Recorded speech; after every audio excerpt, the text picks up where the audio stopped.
ونعوذ بالله من شرور أنفسنا ومن سيئات أعمالنا من يهده الله فلا مضل له ومن يضلل فلا هادي له وأشهد أن لا إله إلا الله وحده لا شريك له وأشهد أن محمدا عبده ورسوله يا أيها الناس اتقوا ربكم الذي خلقكم من نفس واحدة وخلق منها زوجها وبث منهما رجالا كثيرا ونساء واتقوا الله الذي تساءلون به والأرحام إن الله كان عليكم رقيبا يا أيها الذين آمنوا اتقوا الله حق تقاته ولا تموتن إلا وأنتم مسلمون يا أيها الذين آمنوا اتقوا الله وقولوا قولا سديدا يصلح لكم أعمالكم ويغفر لكم ذنوبكم ومن يطع الله ورسوله فقد فاز فوزا عظيما أما بعد فإن أصدق الحديث كتاب الله وخير الهدي هدي محمد صلى الله عليه وسلم وشر الأمور محدثاتها وكل محدثة بدعة وكل بدعة ضلالة وكل ضلالة في النار أيها الناس اتقوا الله فإن التقوى ملاك الحسنات واعلموا أن الله عز وجل أمركم بالتقوى والرسول صلى الله عليه وسلم كان يوصي أصحابه بالتقوى والتقوى وصية للأولين والآخرين সম্মানিত মুসলিয়ান কিরাম আমি আমার নিজেকে এবং আপনাদেরকে আল্লাহর তাকওয়া অবলম্বন করার অনুরোধ জানাচ্ছি যে এই তাকওয়া অবলম্বন করলে আমরা আল্লাহর জান্নাত পেয়ে ধন্য হতে পারব। সম্মানিত মুসলিয়ান কিরাম আজকে আমরা একজন মুত্তাকি নিয়ে আলোচনা করব। তিনি হচ্ছেন সাইয়্যিদুনা সাঈদ ইবনে যায়েদ রাদিয়াল্লাহু আনহু। মুত্তাকি কারা? নিঃসন্দেহে নবীরা সব মুত্তাকি। নবীদের পরে সাহাবায়ে কেরাম হচ্ছেন মুত্তাকিদের সেরা। আর সাহাবায়ে কেরামের মধ্যে যারা জান্নাতের সুসংবাদ পেয়েছেন তারা অবশ্যই মুত্তাকি। কারণ তাকওয়া অবলম্বন না করলে কেউ জান্নাতে যেতে পারবে না। আল্লাহ তাআলা বলেন দিয়েছেন তিলকাল জান্নাতুল্লাতী নুরিসু মিন ইবাদিনা মান কানা তাকিয়া। এই জান্নাতের ওয়ারিস আমার বান্দাদের মধ্যে শুধু তাদেরকে করব যারা মুত্তাকি হবে। সুতরাং জান্নাতের যারা সুসংবাদ পেয়েছেন তারা হচ্ছেন মুত্তাকি এবং তাদের তাকওয়া হচ্ছে পরীক্ষিত। তাদের মধ্যে একজন হচ্ছেন সাঈদ ইবনে যায়েদ রাদিয়াল্লাহু আনহু। আল্লাহ তাআলা বলেন মিনাল মুমিনিনা রিজালুন সাদাকু মা আহাদুল্লাহ আলাইহি ফামিনহুম মান কাদা নাহবাহু ওয়া মিনহুম মান ইয়ানতাজির ওয়া মা বাদদালু তাবদীলা। আল্লাহ তাআলা বলেন মিনাল মুমিনিনা রিজালুন, ঈমানদারদের মধ্য থেকে কিছু লোক আছেন সাদাকু মা আহাদুল্লাহ আলাইহি, আল্লাহর সাথে যে অঙ্গীকার করেছেন সেটাকে তারা সত্য করে দেখিয়েছেন। নিঃসন্দেহে তারা হচ্ছেন সাহাবায়ে কেরাম রিদওয়ানুল্লাহি আলাইহিম আজমাইন। আল্লাহর সাথে অঙ্গীকার হচ্ছে ঈমানের অঙ্গীকার, তাকওয়ার অঙ্গীকার। সে অঙ্গীকারে তারা সেরা ছিলেন, সে অঙ্গীকার তারা সত্য প্রমাণ করে দেখিয়েছেন। আল্লাহ তাআলার সাথে কৃত অঙ্গীকার হচ্ছে ইন্নাল্লাহা আশতারা মিনাল মুমিনিনা আনফুসাহুম ওয়া আমওয়ালাহুম বিআন্না লাহুমুল জান্নাহ। আল্লাহ তাআলা ক্রয় করে নিয়েছেন। ইন্নাল্লাহা আশতারা মিনাল মুমিনিনা আনফুসাহুম ওয়া আমওয়ালাহুম, ঈমানদারদের জান ও মাল বিনিময়ে তিনি তাদেরকে জান্নাত দিবেন। এই অঙ্গীকার অনেকেই পূর্ণ করেছে। ফামিনহুম মান কাদা নাহবাহু, তাদের মধ্যে অনেকেই আল্লাহর পথে শহীদ হয়ে গেছেন এবং জীবন দিয়ে দিয়েছেন। ওয়ামিনহুম মান ইয়ানতাজির, তাদের অনেকে অপেক্ষা করছেন শহীদ হবেন অথবা আল্লাহর রাহে তাদের মৃত্যু হবে, যদিও তারা তাদের বিছানায় মারা যান। ওমা বাদদালু তাবদীলা, তারা কোনো পরিবর্তন হননি, তারা আল্লাহ তাআলার সাথে কৃত অঙ্গীকারকে কোনো পরিবর্তন করেননি, সেটার উপরে তারা সুপ্রতিষ্ঠিত ছিলেন। সূরা আহজাবের 23 নম্বর আয়াতে আল্লাহ তাআলা এই লোকগুলোকে উল্লেখ করেছেন। তারা হচ্ছেন ওই সমস্ত সাহাবায়ে কেরাম যারা রাসূলুল্লাহ সাল্লাল্লাহু আলাইহি ওয়াসাল্লামের সাথে যুদ্ধ করেছেন। রাসূলুল্লাহ সাল্লাল্লাহু আলাইহি ওয়াসাল্লামের পরে খোলাফায়ে রাশিদার যুগে যুদ্ধ করেছেন এবং দ্বীনকে সারা দুনিয়াতে প্রতিষ্ঠিত করার জন্য নিজেরা নিজেদের সম্মান, সম্পদ এবং নিজেদের জানকে বিলিয়ে দিয়েছেন। তাদের মধ্যে একজন হচ্ছেন সাঈদ ইবনে যায়েদ ইবনে আমর ইবনে নুফাইল আল কুরাশি আল আদওয়ী রাদিয়াল্লাহু আনহু। আপনারা অনেকেই যখন 10 জন সাহাবীর নাম উল্লেখ করা হয় যাদেরকে জান্নাতের সুসংবাদ দেওয়া হয়েছে, অনেকের নামই শুনেন, কিন্তু এই নামটি খুব কমই শুনেন। 10 জনের মধ্যে তিনি একজন, কারণ তিনি ছিলেন আত-তাকি আল খাফি। রাসূলুল্লাহ সাল্লাল্লাহু আলাইহি ওয়াসাল্লাম তাদের প্রশংসা করেছেন, তারা মুত্তাকি, সাথে সাথে তারা নিজেকে গোপন রাখতে পছন্দ করে, মানুষের কাছে প্রচার প্রসার করা চায় না, নিজে শুধুমাত্র আল্লাহর সাথে সম্পর্ক বজায় রেখে দুনিয়ার জীবনটা সুন্দরভাবে কাটিয়ে দিতে চায়। তাদের মধ্যে একজন হচ্ছেন সাঈদ ইবনে যায়েদ রাদিয়াল্লাহু আনহু। রাসূলুল্লাহ সাল্লাল্লাহু আলাইহি ওয়াসাল্লামের নবুয়ত পাওয়ার 10 বছর আগে, মতান্তরে 12 বছর বা অপর মতে 13 বছর আগে তার জন্ম হয়েছিল এবং মৃত্যু হয়েছে হিজরি 51 হিজরিতে, অর্থাৎ 51 হিজরিতে তার মৃত্যু হয়েছিল। রাসূলুল্লাহ সাল্লাল্লাহু আলাইহি ওয়াসাল্লাম যাদেরকে জান্নাতের সুসংবাদ দিয়েছেন তাদের মধ্যে তিনি একজন। এই জান্নাতের 10 জন সুসংবাদপ্রাপ্তের মধ্যে একজন হচ্ছেন সাঈদ ইবনে যায়েদ রাদিয়াল্লাহু আনহু।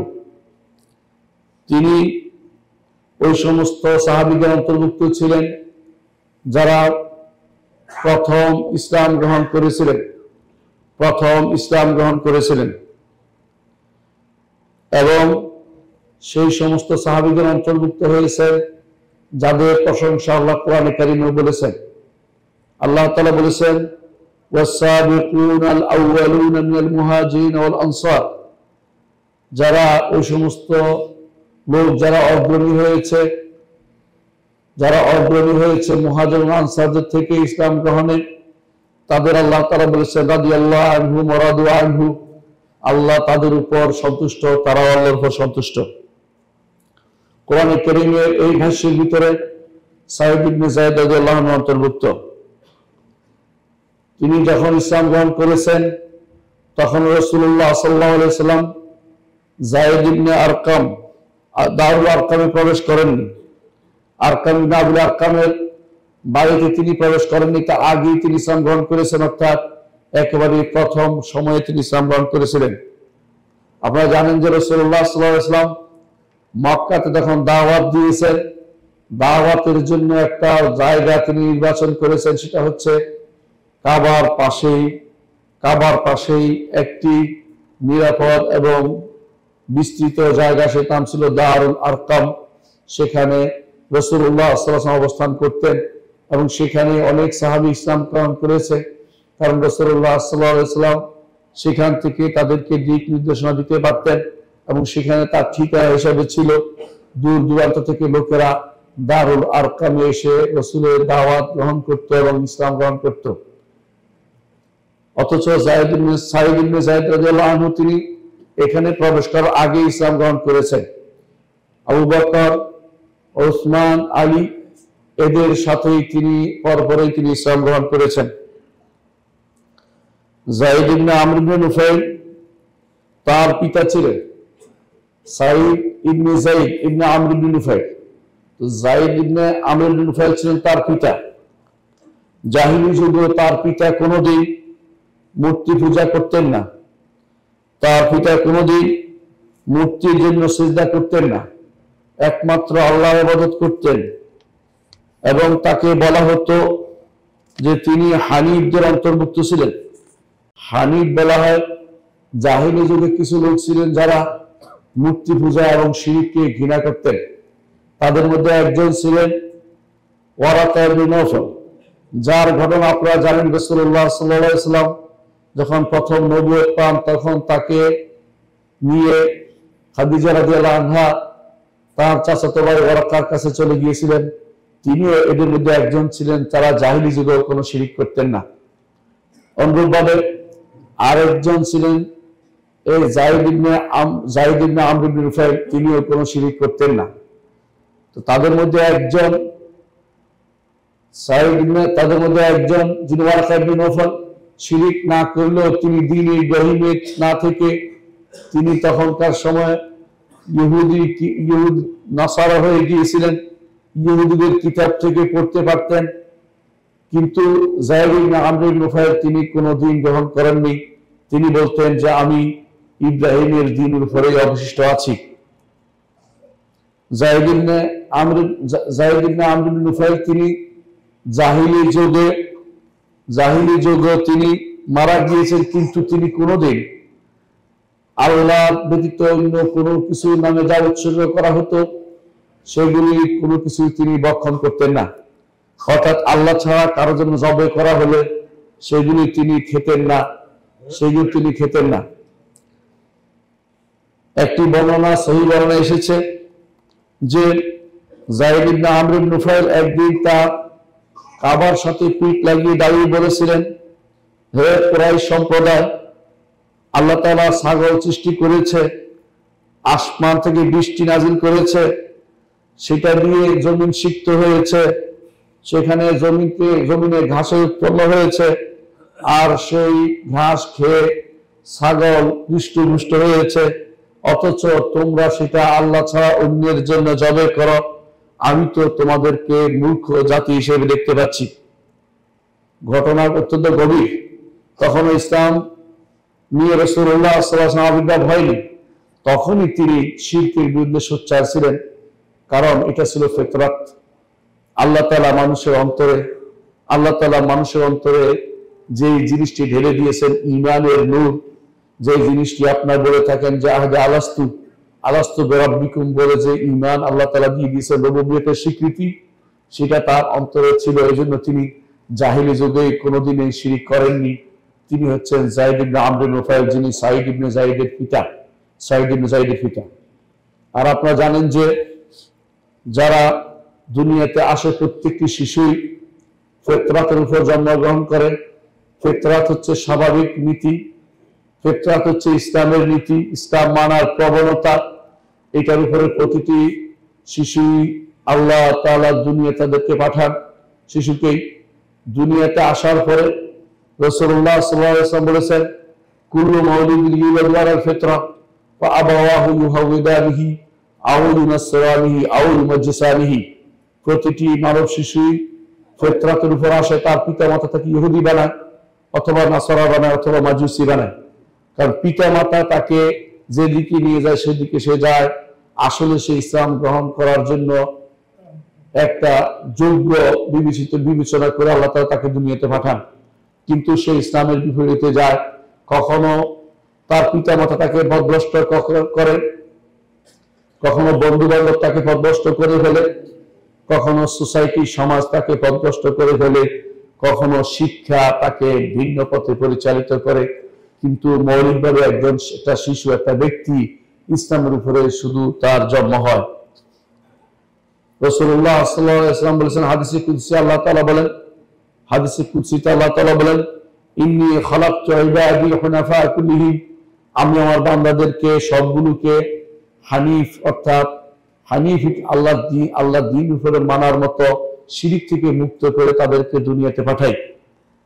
ফাজতালাতুহু শায়াতিন, শয়তান তাদেরকে এই পথ থেকে বিচ্যুত করে, অর্থাৎ শয়তান তাদেরকে সরিয়ে দেয়, না হলে তারা ইসলাম গ্রহণ করত। আল্লাহ তাআলা কোরআনে কারীমে আরো বলেন, ওয়ামান ইয়াদউ মা'আল্লাহি ইলাহান আখারা, যে কেউ আল্লাহর সাথে অন্য ইলাহকে ডাকবে, লা বুরহানা লাহু বিহি, এর উপরে তার কোনো প্রমাণ আসলেই নেই। এই জন্য শিরকের কোনো প্রমাণ নেই, শিরক হচ্ছে ঝোঁক প্রবণতা, শিরক হচ্ছে অন্ধ অনুকরণ, শিরক হচ্ছে ভুলের অনুসন্ধান, ভুল পথে থাকা, শিরক হচ্ছে নিজে বিবেককে না খাটানো। এই জন্য জাহেলি যুগে যারা বিবেকবান ছিলেন, সাঈদ ইবনে যায়েদের পিতা যায়েদ ইবনে আমর ইবনে নুফাইল এরকম একজন বিবেকবান ব্যক্তি ছিলেন।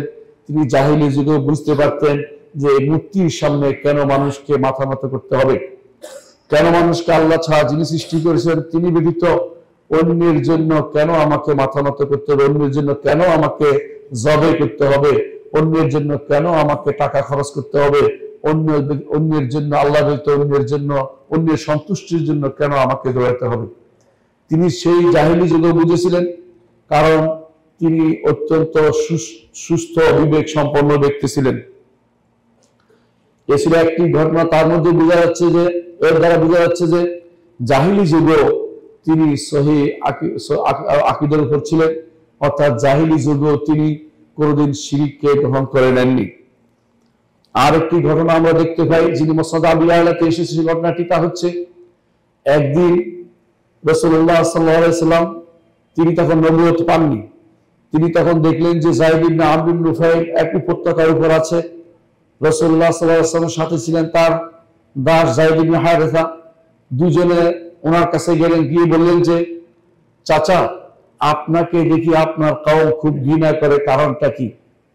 তিনি বললেন যে তারা যে সমস্ত মূর্তির ইবাদত করে আমি সেগুলি ইবাদত করি না বলেই তারা আমাকে ঘৃণা করে। তখন যায়েদ ইবনে হারেসা অর্থাৎ রাসূলের যে দাস ছিল, তিনি কিছু খাবার খুলে গোশত এবং রুটি তার সামনে তুলে ধরলেন। তখন যায়েদ ইবনে আমর ইবনে নুফাইল বললেন, এগুলি আমার কাছ থেকে সরিয়ে নাও। তোমরা যে সমস্ত জায়গায় জবে করে, যে সমস্ত মূর্তির নামে, সেই সমস্ত মূর্তির নামে জবে করা জিনিস আমি খাই না, আমি জানি না এগুলি কিসের নামে জবে করা হয়েছে। জাহিলি যুগেও তিনি অন্য কিছু নামে জবে করা জিনিস থেকে দূরে থাকতেন। এই জন্য তিনি কখনো কখনো বলতেন, ইয়া মাশারা কুরাইশ, হে কুরাইশ সম্প্রদায়, মা আসবাহা মিনকুম আহাদুন আলা দীন ইব্রাহিম গায়রি, তোমাদের মধ্যে কেউ আজকের দিনে দ্বীন ইব্রাহিম কেউ নেই আমি ব্যতীত। আমি ইব্রাহিম আলাইহিস সালাতু ওয়াস সালামের দ্বীন উপর থাকতে চাই। তারপর তিনি বলতেন, আল্লাহুম্মা, হে আল্লাহ, ইন্নী লাউ আ'লামু আহাব্বাল উজু ইলাইকা আবাদতুকা বিহি, আমি যদি জানতাম কিভাবে আপনার ইবাদত করা হয়, শুধু আপনার সেই পদ্ধতিতে ইবাদত করতাম।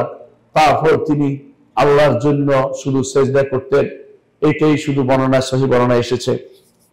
এই জন্য রাসূলুল্লাহ সাল্লাল্লাহু আলাইহি ওয়াসাল্লাম তিনি বলেছেন, আমি স্বপ্নে দেখেছি যায়েদ ইবনে আমর ইবনে নুফাইলকে, আমি দেখেছি সে জান্নাতের মধ্যে তাকে দেখতে পেয়েছি। আমি তাকে দেখতে পেয়েছি জান্নাতে তার দুটি স্তর মর্যাদা রয়েছে। অন্য বর্ণনা এসেছে রাসূলুল্লাহ সাল্লাল্লাহু আলাইহি ওয়াসাল্লাম বলেছেন, ইন্নাহু ইউবাসু উম্মাতান ওয়াহিদা, তিনি এক জাতি হিসাবে আসবেন, কারণ এই সময় আর কেউ, ওই সময়ের কেউ আর জান্নাতে যাবে না তিনি ব্যতীত। একা তিনি, যেহেতু জাহিলি যুগে মারা গেছেন, তিনি একাই শুধুমাত্র জান্নাতে যাবেন। এই হচ্ছে তার পিতার কথা। তার পিতা যেহেতু ওই সময় মূর্তি পূজা করতো না, মূর্তি পূজার বিরুদ্ধে কথা বলতো, তখন তার ভাই ছিল খাত্তাব। এই খাত্তাব আর কেউ নয়, ওমর রাদিয়াল্লাহু আনহুর পিতা। ওমর রাদিয়াল্লাহু আনহুর পিতা। তো উনি তার ভাইয়ের বিরুদ্ধে, খাত্তাব তার ভাইয়ের বিরুদ্ধে লোক লেলিয়ে দিত। সেই সময়ে তিনি অত্যাচার সহ্য করেছেন, তখন ইসলাম আসেনি, অর্থাৎ মুহাম্মদ রাসূলুল্লাহ সাল্লাল্লাহু আলাইহি ওয়াসাল্লাম তিনি নবুয়ত পাননি। এরপরে আমরা সাঈদ ইবনে যায়েদ তার কথা বলতে চাই। তিনি হচ্ছেন ওমর ইবনে খাত্তাব রাদিয়াল্লাহু আনহুর চাচাতো ভাই। আপনারা বুঝতে পারছেন, তার দুই ভাই ছিলেন, একজন হচ্ছে যায়েদ, একজন হচ্ছে খাত্তাব। তো ওমর রাদিয়াল্লাহু আনহু খাত্তাবের ছেলে, আর তিনি হচ্ছেন সাঈদ ছিলেন যায়েদের ছেলে। এই দুই ভাই এবং দুইজনের ঘরে দুই সন্তান, একজন হচ্ছেন ওমর, একজন হচ্ছেন সাঈদ ইবনে যায়েদ, একজন হচ্ছে ওমর ইবনে খাত্তাব। এদের মধ্যে বিয়ে শাদীও এরকম হয়েছে যে যায়েদের কন্যাকে বিয়ে করেছেন, আতিকাকে বিয়ে করেছেন ওমর রাদিয়াল্লাহু আনহু, আর খাত্তাবের কন্যা ফাতেমাকে বিয়ে করেছেন সাঈদ ইবনে যায়েদ। তাদের মধ্যে পরস্পর পরস্পর তারা আত্মীয় ছিলেন, একেবারে বৈবাহিক সূত্রে আত্মীয়তা তাদের রয়েছে, যেমনিভাবে তাদের মধ্যে আত্মীয়তা ছিল বংশের দিক থেকেও। উভয় আদাবি গোত্র অর্থাৎ ওমর রাদিয়াল্লাহু আনহু যে গোত্রের সেই গোত্রের। এই জন্য বলা হয়ে থাকে যে ওমর রাদিয়াল্লাহু ইসলাম গ্রহণ হয়েছিল তার বোনের কারণে অর্থাৎ তার বোন ফাতেমার কারণে। কারণ ফাতেমা স্ত্রী ছিলেন সাঈদ ইবনে যায়েদের।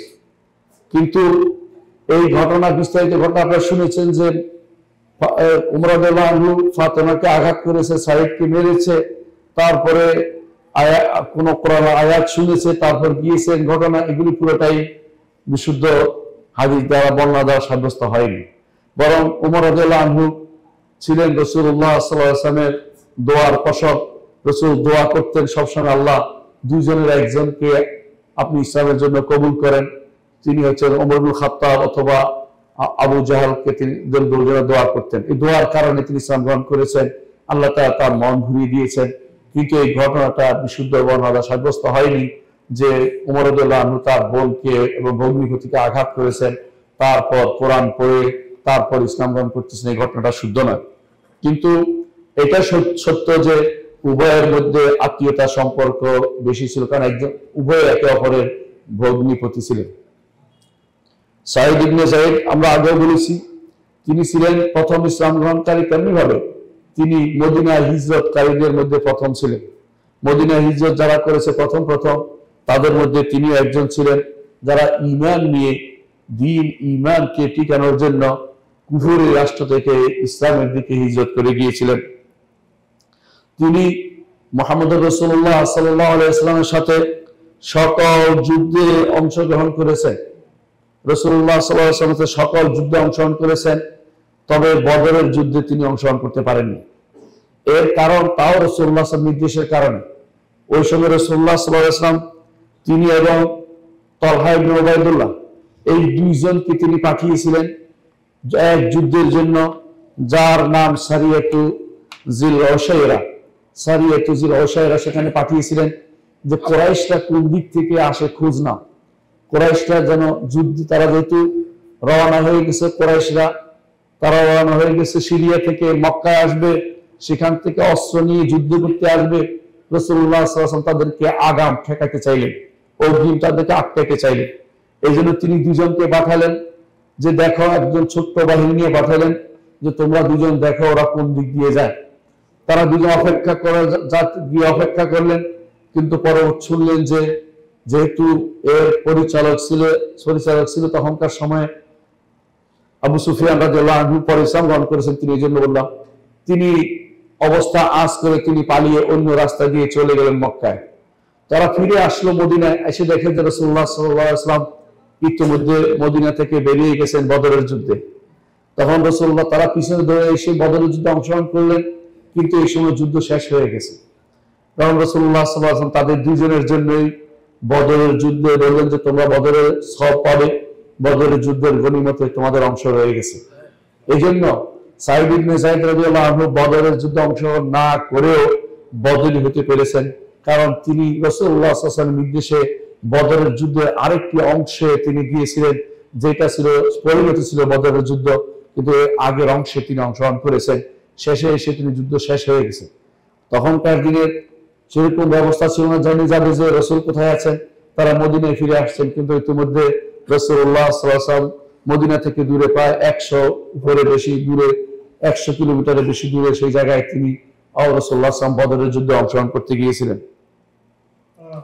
বদরের যুদ্ধে তিনি যেভাবে অংশগ্রহণ করেছেন, তিনি আবু বকর রাদিয়াল্লাহু আনহুর যুদ্ধে তিনি যুদ্ধে অংশগ্রহণ করেছেন, এবং তিনি ইয়ারমুকের যুদ্ধে অংশগ্রহণ করেছেন। এবং ইয়ারমুকের যুদ্ধের ব্যাপারে সবাই এটা বলতো যে সাঈদ ইবনে যায়েদ রাদিয়াল্লাহু আনহু আসাদুম মিনাল উসুদ, তিনি সিংহের মতো যুদ্ধ করেছেন, তিনি যুদ্ধ করেছেন। সেই যুদ্ধ আল্লাহ তাআলা বিজয় দান করেছেন এবং তিনি সেই বিজয়ে অংশগ্রহণ করেছেন। এরপরে তিনি যখন মুসলিমরা দামেস্ক অবরোধ করে আবু উবাইদা ইবনে জাররাহ রাদিয়াল্লাহু আনহুর নেতৃত্বে, তখন ওমর তখন সাঈদ ইবনে যায়েদ রাদিয়াল্লাহু আনহু তার সাথে ছিলেন এবং তিনি সেখানে অবরোধে অংশগ্রহণ করেছেন। পরবর্তীতে দামেস্কের লোকেরা যখন যুদ্ধ ব্যতীত সন্ধির মাধ্যমে দামেস্ককে হস্তান্তর করে, তখন আবু উবাইদা ইবনে জাররাহ রাদিয়াল্লাহু আনহু তিনি সাঈদ ইবনে যায়েদ রাদিয়াল্লাহু আনহুকে এখন সেখানে দামেস্কের গভর্নর নিযুক্ত করেন। তিনি প্রথম গভর্নর যিনি খলিফাদের মাধ্যমে নির্বাচিত হয়েছেন অর্থাৎ নির্ধারিত হয়েছেন, তিনি হচ্ছেন সাঈদ ইবনে যায়েদ রাদিয়াল্লাহু আনহু। তিনি দামেস্কের দায়িত্বপ্রাপ্ত ছিলেন পক্ষ থেকে, আবু উবাইদা ইবনে জাররাহ পক্ষ থেকে। এভাবে তিনি ওমর রাদিয়াল্লাহু আনহুর সময়ে তিনি একান্তে থাকা পছন্দ করতেন।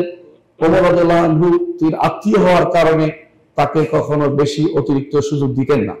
এই জন্য ওমর রাদিয়াল্লাহু আনহু যখন তাকে শহীদ করে দেওয়া হয়, আপনারা জানেন তিনি 3 দিন পর্যন্ত তিনি মসজিদের ভিতরে কাতরাচ্ছিলেন, মৃত্যু যন্ত্রণায় কষ্ট পাচ্ছিলেন। এই সময় তিনি যে সমস্ত 6 জনের নাম ঘোষণা করেছেন যে এদের মধ্যে খেলাফত মীমাংসিত হবে, তখন তিনি সাঈদ ইবনে যায়েদের নাম আনেননি। কেন আনেননি? তিনি বলে থাকেন যে ওমর রাদিয়াল্লাহু আনহু যেহেতু আত্মীয়, অনেকে মনে করতে পারে এই জন্য যে তার আত্মীয়র নাম তিনি নিয়ে এসেছেন, এই জন্য তিনি তার নাম আনেননি।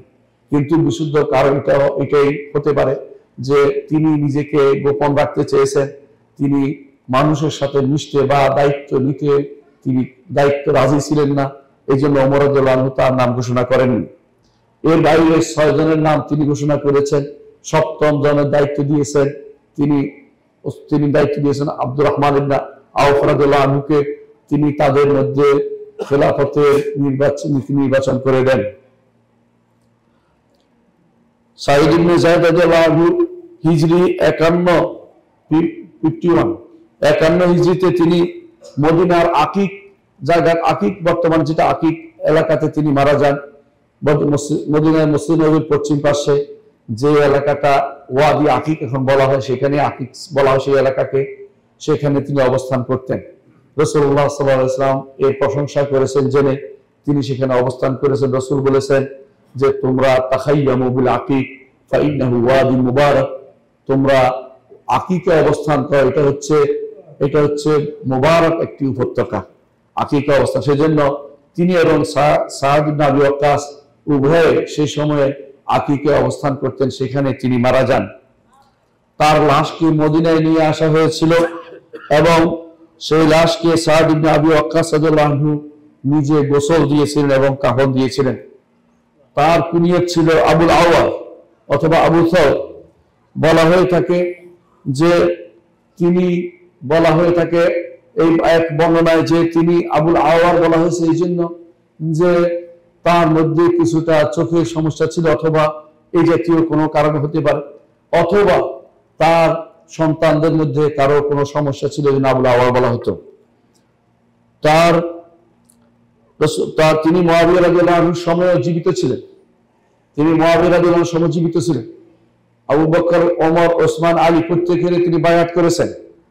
হাসান ইবনে আলীর পরে যখন মুআবিয়া রাদিয়াল্লাহু আনহু উপরে উম্মতে মুসলিমা সবাই একমত হয়ে যায় যে তিনি খলিফা হবেন, এবং সেটার নাম হয় আমুল জামাত হলো সমস্ত মুসলিমরা তখন মুআবিয়া রাদিয়াল্লাহু আনহুর খেলাফতের উপর ঐক্যমত্য পোষণ করেন, কেউ বিরোধিতা করেনি। তখন সাঈদ ইবনে যায়েদ রাদিয়াল্লাহু আনহু মুআবিয়া রাদিয়াল্লাহু আনহুর হাতে বায়াত করেন এবং তাকে খলিফা হিসেবে মেনে নেন। মুআবিয়া রাদিয়াল্লাহু আনহুর সময়ও তিনি সেখানে অবস্থান করতেন, তিনি আকিকে অবস্থান করতেন। তারপর পরবর্তীতে যখন ইয়াজিদ ইবনে মুআবিয়ার জন্য যখন বায়াতের জন্য চাপ সৃষ্টি করা হলো, তখন তিনি বায়াত করেননি। তিনি অবস্থান করেছিলেন দূরে, কিছু বিরোধিতা করেননি, চুপ ছিলেন। শামবাসী এক লোক এসে তাকে বলল যে আপনাকে টেনে হেসে নিয়ে যাব অথবা আপনাকে হত্যা করব। তখন তিনি বললেন, আমাকে তুমি হত্যা করবে? আমাকে হত্যা করলে তুমি বিপদে পড়ে যাবে, কারণ মুহাম্মদ রাসূলুল্লাহ সাল্লাল্লাহু আলাইহি ওয়াসাল্লাম বলেছেন, একদিন আমরা উহুদ পাহাড়ে ছিলাম, তখন তিনি বলেছিলেন এই উহুদের উপরে নবী আছে, সিদ্দিক আছে, আর শহীদরা আছে, তাহলে তো আমি শহীদ হয়ে যাব তোমার হাতে, তুমি কি সেটা নিতে চাও? তিনি ভয় পেয়ে পালিয়ে গেলেন। পরবর্তীতে যখন উম্মাহাতুল মুমিনিনদের কেউ একজন মারা গেল, তখন তিনি ওসিয়ত করে গেলেন যে আমাকে যেন সাঈদ ইবনে যায়েদ তিনি যেন আমার জানাজা পড়ান। তখন সাঈদ ইবনে যায়েদ জানাজার সময় আসলো। এমন সময় ওই লোক বলল মারওয়ানকে, মারওয়ান তখন মদিনার তখন প্রধান, মদিনার তিনি গভর্নর, তাকে বললো যে আপনি কেন নিয়মতি করছেন না? বলে তুমি কি বলো, এখানে খলিফাতুল মুসলিমিন আগে যারা ছিল তাদের আত্মীয় আছে, আর এখানে এমন একজন লোক আছে যার নামে রাসূলুল্লাহ সাল্লাল্লাহু আলাইহি ওয়াসাল্লাম জান্নাতি বলেছেন, তার ওসিয়ত পূরণ করতে কি আমি বাধা দিব? এটা হতে পারে না। তখন ওই লোক তখন বুঝে নিল যে আসলে তার মর্যাদা কত বেশি। তিনি তার দোয়া কবুল হতো, তার দোয়া কবুল হতো। একবার আরওয়া বিনতে একজন আরওয়া নামক এক মহিলা তিনি অভিযোগ করলেন মারওয়ানের কাছে যে সাঈদ ইবনে যায়েদ আমার জমি দখল করেছে। আসলে সেটা মিথ্যা ছিল। তখন সাঈদ ইবনে যায়েদ রাদিয়াল্লাহু আনহুর কাছে বলা হলো, তিনি বললেন কিভাবে সেটা হতে পারে? অথচ আমি জানি রাসূলুল্লাহ সাল্লাল্লাহু আলাইহি ওয়াসাল্লাম বলেছেন কেউ যদি কোনো জমিনের একটু অংশ দখল করে 7 স্তবক জমি কাঁধে নিয়ে সে হাসরের মাঠে উঠবে। আমি সেটা কিভাবে করতে পারি? তুমি যদি মিথ্যাবাদী হও তাহলে তুমি সেটা অন্ধ হয়ে যাবে। ওই মহিলা শেষ জীবনে অন্ধ হয়ে গিয়েছিলেন এই মিথ্যাবাদী হওয়ার কারণে, কারণ তিনি কারো জমিন দখল করেননি, কারণ তিনি ছিলেন আত্তাকিয়াল হাফি, আত্তাকিয়াল খাফি, যিনি মুত্তাকি ছিলেন এবং তিনি পছন্দ করতেন একান্তবাস পছন্দ করতেন, কারো সাথে বেশি মেলামেশা অথবা দুনিয়ার কোনো পদ পদবি নিয়ে টানা হেঁচড়া এটা তার পছন্দ ছিল না।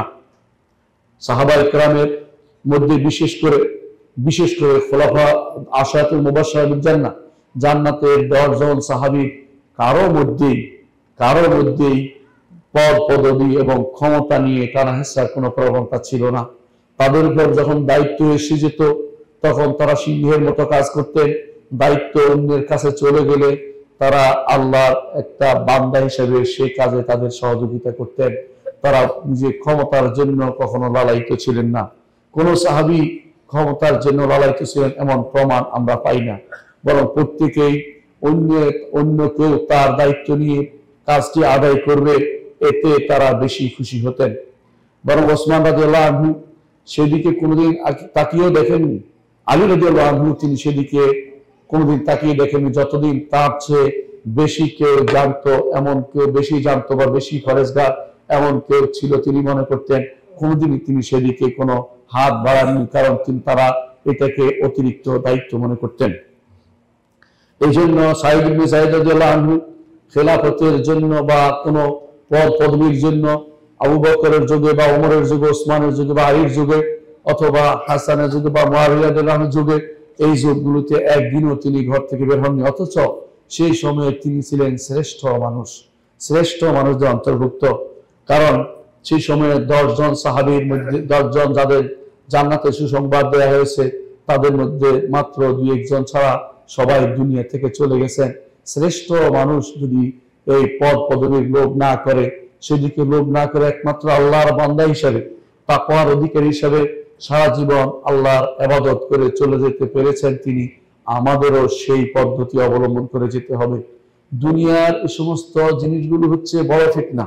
এইগুলি থেকে বেঁচে যদি আপনি ঈমান নিয়ে আমলে সালেহ নিয়ে জান্নাতে যেতে পারেন তাহলে আপনি হবেন সফল ব্যক্তি।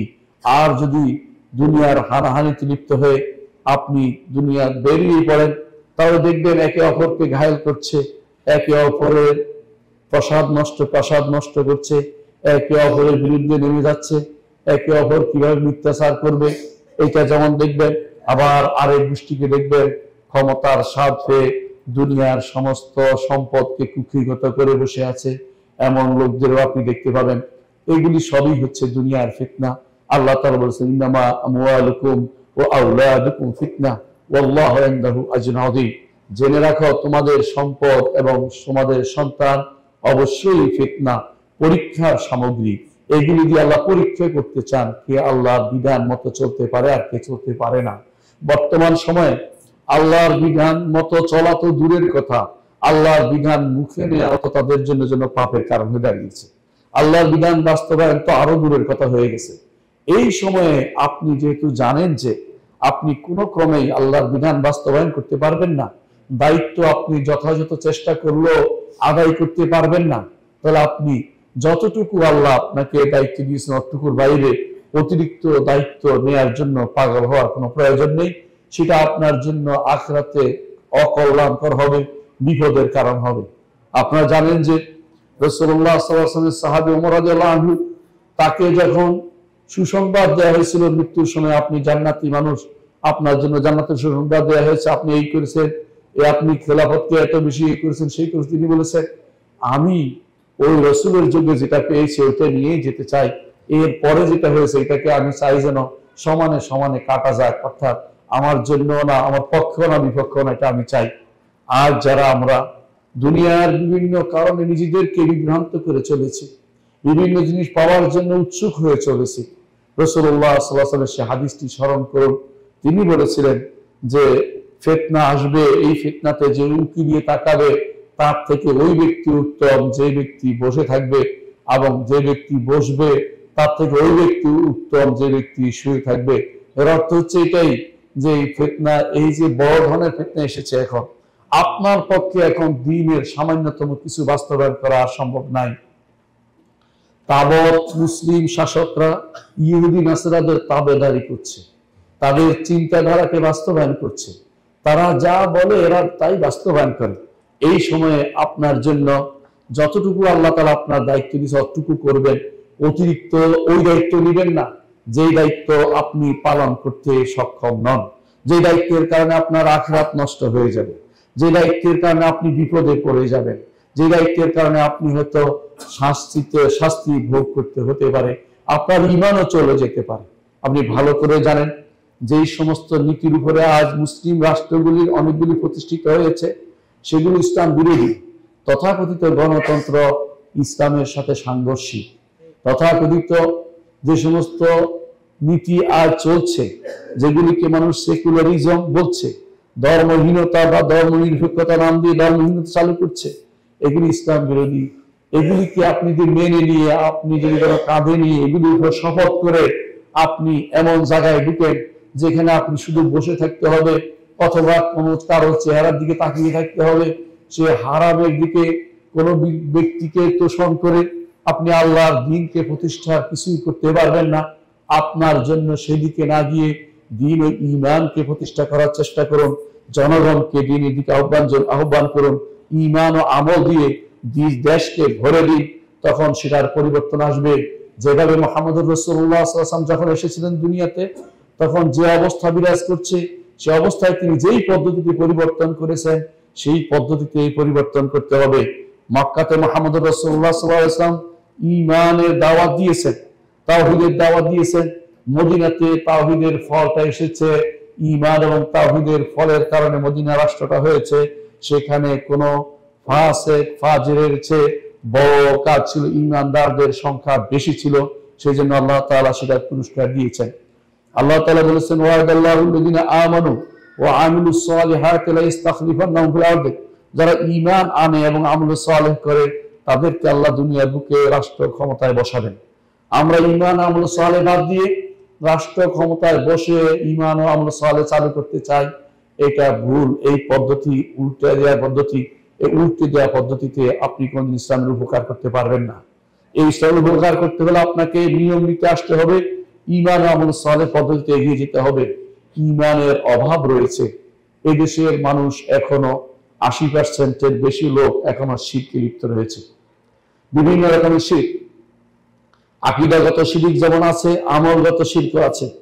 যারা অনেকেই গণতন্ত্রকে অন্তর থেকে মেনে নিচ্ছে তারা কিন্তু আকীদাগত শিরকে লিপ্ত রয়েছে। যারা অনেকেই সেকুলারিজমকে অন্তর থেকে মেনে নিচ্ছে তারা আকীদাগত শিরকে লিপ্ত রয়েছে। অনুরূপভাবে আমলি জিন্দেগিতে শিরকের অভাব নেই। আশেপাশে আপনি তাকালে দেখতে পাবেন কবর পূজা, মাজার পূজা, গাছ পূজা, মাছ পূজার অভাব নেই। এই অবস্থাতে একজন ঈমানদারের দায়িত্ব হচ্ছে নিজের ঈমানকে রক্ষা করা, আমল ও সালেহকে প্রতিষ্ঠা করা এবং ঘরে ঘরে ঈমানকে জাগ্রত করা। যেভাবে রাসূলুল্লাহ সাল্লাল্লাহু আলাইহি ওয়াসাল্লাম এবং তার সহযোগীরা সাহাবায়ে কেরাম ঈমানকে মানুষের ঘরে ঘরে পৌঁছে দিয়েছেন। যতক্ষণ পর্যন্ত সে অবস্থা না হবে ততক্ষণ পর্যন্ত কাঙ্ক্ষিত মানের ইসলামী রাষ্ট্র কখনো প্রতিষ্ঠিত হবে না। সেজন্য বেশি বেশি করে এই দাওয়াতের কাজে 10-15 বছর লেগে যেতে হবে, মানুষ যেন কাফেরদের তাবেদারি মুক্ত হতে পারে, ইমানকে নিজের শ্রেষ্ঠ সম্পদ বিবেচনা করতে পারে। আজ আমাদের যারা ইসলামের কথা আমরা বলছি, আমরা অনেকেই ইসলামের মৌলিক নীতিগুলো জানি না, ইমান কিভাবে নষ্ট হয় সেটা শিখি না। ইমান নষ্ট হওয়ার জিনিসগুলো আলোচনা করা দরকার। শেখুল ইসলাম মুহাম্মদ আব্দুল ওয়াহাব রাহিমাহুল্লাহ তিনি এই জন্য তার দাওয়াতের শুরুতে ছোট ছোট লেখা আকারে বিভিন্ন জায়গাতে পাঠাতেন যে এইগুলি করলে ইমান নষ্ট হয়। 10টি কারণে ইমান নষ্ট হয় তিনি লিখে পাঠিয়েছেন। এই 10টি কারণ শুধু নমুনা হিসেবে উল্লেখ করেছেন যেগুলি সেই সমাজে প্রচলিত ছিল। এর বাইরে আরো শত শত কারণ আছে যেগুলির কারণে ইমান চলে যায়। ইমান চলে গেলে আপনি কিভাবে ইসলাম প্রতিষ্ঠা করবেন? যার মধ্যে ইমানের সমস্যা আছে তার ইসলাম কিভাবে প্রতিষ্ঠিত হতে পারে? এই জন্য ইমান, ইসলাম এবং দাওয়াত নিয়ে আমাদের থাকতে হবে। ইমানকে জীবনের পুঁজি নির্ধারণ করতে হবে এবং দূরবর্তী টার্গেট থাকবে। এর মাধ্যমে আল্লাহ তাআলা আমাদেরকে জমিনের বুকে সুপ্রতিষ্ঠিত করবেন। ইমানকে বাঁচিয়ে রাখতে হবে, ইমান সকল প্রবণতা থেকে দূরে থাকতে হবে। তো সাঈদ ইবনে সাঈদ রাদিয়াল্লাহু আনহুর কথা বলছিলাম, তিনি এরকম একজন ব্যক্তিত্ব ছিলেন যে সময় ইমান ইসলামের প্রাদুর্ভাব ছিল, তারপরেও তিনি ভয় করেছিলেন দায়িত্ব গ্রহণ করা যেমন বিপদ, দায়িত্ব আদায় করা তেমন দায়িত্ব, সেটা একটা কর্তব্য। এটা যদি ঠিক মতো আদায় করতে না পারে আল্লাহর কাছে জবাবদিহি করতে হবে। মুহাম্মদ রাসূলুল্লাহ সাল্লাল্লাহু আলাইহি ওয়াসাল্লাম আমাদেরকে সেটা জানিয়েছেন। তিনি বলেছেন, আলা কুল্লুকুম রাইন ওয়া কুল্লুকুম মাসউলুন আন রাইয়াতিহি, প্রত্যেককে তার রাখালিপনা সম্পর্কে জিজ্ঞাসা করা হবে। একজন নারীকে তার ঘর সম্পর্কে জিজ্ঞাসা করা হবে, একজন পুরুষকে তার ঘর সম্পর্কে জিজ্ঞাসা করা হবে। এর দায়িত্ব যত বেশি হবে তত বেশি জিজ্ঞাসার মাত্রা বেড়ে যাবে। একজন মেম্বারকে তার ওয়ার্ড সম্পর্কে জিজ্ঞাসা করা হবে, একজন চেয়ারম্যানকে পুরো এলাকা সম্পর্কে জিজ্ঞাসা করা হবে। জিজ্ঞাসার মাত্রা শুধু বাইরের দৃষ্টি নয়, ইমানের দৃষ্টিও রয়েছে। তার অধীন যদি কোনো শিরক হয়, কবর পূজা হয়, মাজার পূজা হয়, যে তার অধীন যদি কোনো কুফরি শিরকের প্রচলন হয়, সেটার জন্য তাকে জবাবদিহি করতে হবে, কারণ তিনি দায়িত্বপ্রাপ্ত। আর যদি দায়িত্বপ্রাপ্ত না হন, আপনি দাওয়াত দেন, আপনি তখন সওয়াবের কাতারে থাকবেন। আপনার প্রতিটি কথা আল্লাহর দরবারে আপনার পক্ষে লেখা হবে, আর দায়িত্বপ্রাপ্ত না করলে আপনার বিপক্ষে লেখা হবে। এই জন্য দায়িত্বের জন্য লালায়িত হওয়া ইসলামে জায়েজ নেই। কর্তব্যের জন্য দায়িত্ব লালায়িত না হয়ে দায়িত্ব কর্তব্য যে কেউ পালন করতে পারে, ইমান এবং ইসলামের যদি কোনো সঠিক প্রতিষ্ঠা করতে পারে, তাহলে সেই ব্যক্তি এই দায়িত্ব কর্তব্যের বিপদ থেকে মুক্ত হতে পারবে। কিন্তু যদি সে এই দায়িত্ব কর্তব্যকে নিজের পদবী হিসাবে নেয় এবং সেটা নিজেকে বড় করে তোলার চিন্তা করে নেয়, তো সেটা তার জন্য বিপদের কারণ হয়ে দাঁড়াবে। এই জন্য আমরা আমাদের এই একজন মনীষী যিনি সাঈদ ইবনে যায়েদ রাদিয়াল্লাহু আনহু, তার থেকে শিক্ষা গ্রহণ করতে পারি কিভাবে দায়িত্বকে এড়িয়ে যে দায়িত্ব অন্যরা পালন করতে পারে সে দায়িত্বের জন্য লালায়িত না হয়ে দ্বীন ও ঈমান নিয়ে এবং এইটাকে দাওয়াত নিয়ে এবং ইলম ও তালিম নিয়ে যেন ব্যস্ত থাকি, সেই শিক্ষা আমাদের অর্জন করতে হবে। সাঈদ ইবনে যায়েদ রাদিয়াল্লাহু আনহু, তার 10 জন স্ত্রী ছিলেন, পরপর একসাথে 10 জন না, অর্থাৎ তার 10 জন বিয়ে করেছে, 10টা বিয়ে করেছিলেন। তার সন্তান অনেক বেশি ছিল এবং সেটা প্রায় 10 জন মেয়ে ছিলেন এবং তার চেয়ে বেশি তার ছেলে ছিল। তিনি বর্ণনা করেছেন, অল্প হাদিস বর্ণনা করেছেন, তার থেকে হাদিস বর্ণনা সংখ্যা 48টি, যেটা ইমাম বাকি ইবনে মাখলাদ আল কুরতুবী তার মুসনাদে উল্লেখ করেছেন। আপনারা জানেন যে যদি কারো বর্ণিত হাদিস সম্পর্কে জানতে হয় কতগুলি হাদিস, তাহলে আপনাকে একমাত্র মুসনাদে বাকি ইবনে মাখলাদে যেতে হবে। তিনি সেখানে কয়টা হাদিস উল্লেখ করেছেন, এর বাইরে অতিরিক্ত আর কোনো হাদিস নেই। অর্থাৎ যদি সহিহ হাদিস থাকতে হয় মুসনাদে বাকি ইবনে মাখলাদ থেকেই শুধুমাত্র, অথবা মুসনাদে ইমাম আহমদ, সেখান থেকে আপনাকে কয়টা হাদিস বর্ণনা করে জানতে হবে। সেখানে 48টা হাদিসের কথা এসেছে। তার মধ্যে বিখ্যাত একটি হাদিস তিনি বলেছেন, মান কুতিলা দুনা মালিহি ফাহুয়া শাহীদ, যে কেউ তার সম্পদ রক্ষার্থে মারা যাবে সেই ব্যক্তি শহীদ হবে। মুহাম্মদ রাসূলুল্লাহ সাল্লাল্লাহু আলাইহি ওয়াসাল্লাম এটা বলেছেন। আরেকটি হাদিস বিখ্যাত, সেটা হচ্ছে রাসূলুল্লাহ সাল্লাল্লাহু আলাইহি ওয়াসাল্লাম বলেছেন 10 জন জান্নাতি, একজন বলছেন আবু বকর, ওমর, তারপর ওসমান, আলী, এইভাবে তিনি 10 জনের নাম নিয়েছেন। তার মধ্যে সাঈদ ইবনে যায়েদ একজন। এই হাদিসটির বর্ণনাকারী হচ্ছেন স্বয়ং সাঈদ ইবনে যায়েদ রাদিয়াল্লাহু আনহু। কিন্তু দুর্ভাগ্যের বিষয় হচ্ছে যে তার উপর আক্রমণ করা বন্ধ হয়নি। শিয়ারা তার উপর আক্রমণ করে, তারা তার থেকে হাদিস গ্রহণ করে না এবং তাকে তারা নাউজুবিল্লাহ কাফের পর্যন্ত বলে। এর আর কোনো কারণ নাই, তিনি কারোর বিরুদ্ধে কিছু করেননি, অথচ তার বিরুদ্ধে কেন নেমেছে? এই জন্য যে তিনি উমর ইবনে খাত্তাব রাদিয়াল্লাহু আনহু আত্মীয় ছিলেন। শিয়ারা তাকে তাকফীর পর্যন্ত করে এবং তার থেকে কোনো হাদিস গ্রহণ করে না। মনে রাখবেন, শিয়ারা হচ্ছে মুসলিম জনগোষ্ঠীর জন্য শত্রু এবং ক্যান্সার স্বরূপ। তারা কোনোদিন আপনাদের উপকার করবে না, বড় বড় বাগাড়ম্বর মারবে, আর সময় সুযোগ পেলে মুসলিমদেরকে ক্ষতিগ্রস্ত করবে, মুসলিমদের পিছন দিক থেকে আক্রমণ করার জন্য। তাদের মতো শত্রু আল্লাহর দুনিয়াতে আর নেই। এরা সবচেয়ে বড় শত্রু মুসলিম জনগোষ্ঠীর জন্য।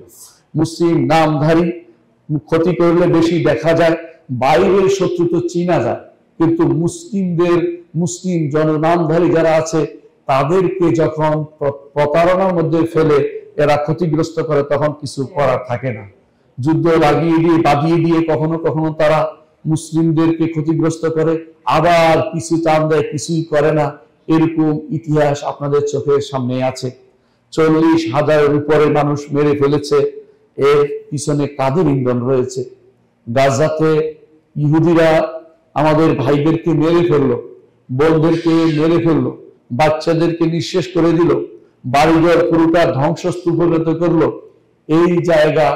এই পুরো জায়গা ধ্বংস করার পিছনে কাদের ইন্ধন রয়েছে খুঁজে দেখতে হবে।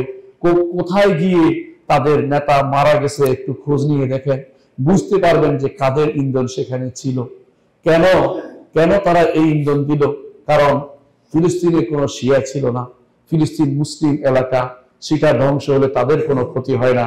তারা সবসময় এই জায়গাতে এরকম সংঘাত লাগিয়ে দেয়, তাতে মুসলিমদের জনগোষ্ঠীর ক্ষতি হয় এবং ইসলামকে তারা যে সমস্ত ব্যাখ্যা নিজের মতো ব্যাখ্যা দেয়, সেই ব্যাখ্যা দিয়ে তারা বিভ্রান্ত করতে পারে। আল্লাহ আমাদের তাদের এই সমস্ত ষড়যন্ত্র থেকে হেফাজত করুন। আকুলু কওলি হাযা ওয়া আস্তাগফিরুল্লাহ লি ওয়া লাকুম ওয়া লিসাইরিল মুসলিমিন ফাস্তাগফিরু ইন্নাহু হুয়াল গফুরুর রাহিম। ইন্নাল হামদালিল্লাহ নাহমাদুহু ওয়া নাস্তাঈনুহু ওয়া নাস্তাগফিরুহু ওয়া নাউযু বিল্লাহি মিন শুরুরি আনফুসিনা ওয়া মিন সাইয়্যাতি আমালিনা মান ইয়াহদিহিল্লাহু ফালা মুদিল্লা লাহু ওয়া মান ইউদ্লিল ফালা হাদিয়া লাহু ওয়া আশহাদু আন লা ইলাহা ইল্লাল্লাহ ওয়াহদাহু লা শারীকা লাহু ওয়া আশহাদু আন্না মুহাম্মাদান আবদুহু ওয়া রাসূলুহু। আম্মা বা'দ। সম্মানিত মুসলিম কিরাম, বলছিলাম সাঈদ ইবনে যায়েদ রাদিয়াল্লাহু আনহুর কথা।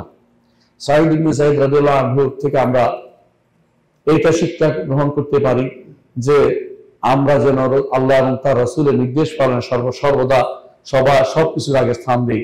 আল্লাহ এবং রাসূল সাল্লাল্লাহু আলাইহি ওয়াসাল্লাম যা যা বলেছেন সেটা যেন আমরা করি। আরো শিক্ষা অর্জন করতে পারি এটা যে আমরা যেন সাঈদ ইবনে যায়েদ রাদিয়াল্লাহু আনহুর সাথে যেন আল্লাহ তাআলা আমাদেরকে হাসর করেন সেই দোয়া করতে পারি। কারণ তিনি জান্নাতি ছিলেন, আর জান্নাতীদের সাথে হাসর হওয়ার অর্থ হচ্ছে আপনার জীবন, আপনার সৌভাগ্য এর মধ্যে নিহিত রয়েছে। রাসূলুল্লাহ সাল্লাল্লাহু আলাইহি ওয়াসাল্লাম বলেছেন, আল মারউ মান আহাব্বা, একজন মানুষ যাকে ভালোবাসে তার সাথে তার হাসর হবে। যদি সাহাবায়ে কেরামকে ভালোবাসেন তাদের সাথে আপনার হাসর হবে। যদি খলিফার আরবাকে ভালোবাসেন তাদের সাথে আপনার হাসর হবে। যাদের ব্যাপারে রাসূলুল্লাহ সাল্লাল্লাহু আলাইহি ওয়াসাল্লাম বলেছেন জান্নাতি, তাদেরকে ভালোবাসতে তাদের সাথে আপনার হাসর হবে। সুতরাং আপনি কাকে ভালোবাসবেন আপনি সিদ্ধান্ত নিন যে তাদেরকে ভালোবেসে আমি জান্নাতে যেতে চাই। কারণ তারা এমন এক কওম, তাদের সাথে বসলে তাদের সাথে থাকলে আপনি কোনোদিন হতভাগা হবেন না। মুহাম্মদুর রাসূলুল্লাহ সাল্লাল্লাহু আলাইহি ওয়াসাল্লাম বলেছেন যে নাহনু কওমুন লা ইয়াশকা জালিসুহুম, আমরা এমন একটি সম্প্রদায় আমাদের সাথে বসলে কেউ হতভাগা হয় না। সুতরাং ঈমান ও তাকওয়াকে বজায় রাখতে এবং দ্বীন ও শরীয়তকে বাস্তবায়ন করতে আমাদেরকে সাহাবায়ে কেরামের পথে চলতে হবে। বিশেষ করে খোলাফায়ে আরবা, বিশেষ করে 10 জন সাহাবী, তাদের জীবনী পড়তে হবে, জানতে হবে যে 10 জনকে রাসূলুল্লাহ সাল্লাল্লাহু আলাইহি ওয়াসাল্লাম জান্নাতি বলে ঘোষণা করেছেন। জান্নাতি হওয়া কি এত সহজ জিনিস? জান্নাতের ঘোষণা পাওয়া এত সহজ জিনিস নয়। রাসূলুল্লাহ সাল্লাল্লাহু আলাইহি ওয়াসাল্লাম যাদেরকে জান্নাতির কথা বলেছেন তাদের অন্তরকে আল্লাহ তাআলা পরীক্ষা করে নিয়েছেন। এটাই হচ্ছে মিনাল মুমিনিনা রিজালুন সাদাকু মা আহাদুল্লাহ আলাইহি ফামিনহুম মান কাদা নাহবাহু ومنهم من ينتظر وما بدلوا تبديلا। আল্লাহ তাআলা তাদের যে দ্বীনকে প্রতিষ্ঠা করেছে, তাদেরকে সারা দুনিয়া মানুষ থেকে বাছাই করেছেন নবীর সাথী হওয়ার জন্য, তাদেরকে জান্নাতি হিসেবে সেই যুগে নিয়ে এসেছেন, সেই যুগে তাদেরকে নিয়ে এসেছেন। এই জন্য তাদেরকে আমরা আদর্শ হিসাবে নিব। এই জন্য সাহাবায়ে কেরাম হবে আমাদের আদর্শ। তাদের মধ্যে এই 10 জন সাহাবীকে আমরা আমাদের জীবনের সর্বক্ষেত্রে আদর্শ হিসাবে গ্রহণ করব। সুতরাং সেটাকে আমরা মেনে নিব। আলা ওয়াসাল্লু আলা সাইয়্যিদিল বাশারিয়্যা মুহাম্মদ ইবনে আব্দুল্লাহ কামা আমারা আল্লাহু আযজা ওয়া জাল্লা ফি কিতাবিহি ওয়া তান্না বি মালাইকাতিল মুসাব্বিহাতিল কুদস।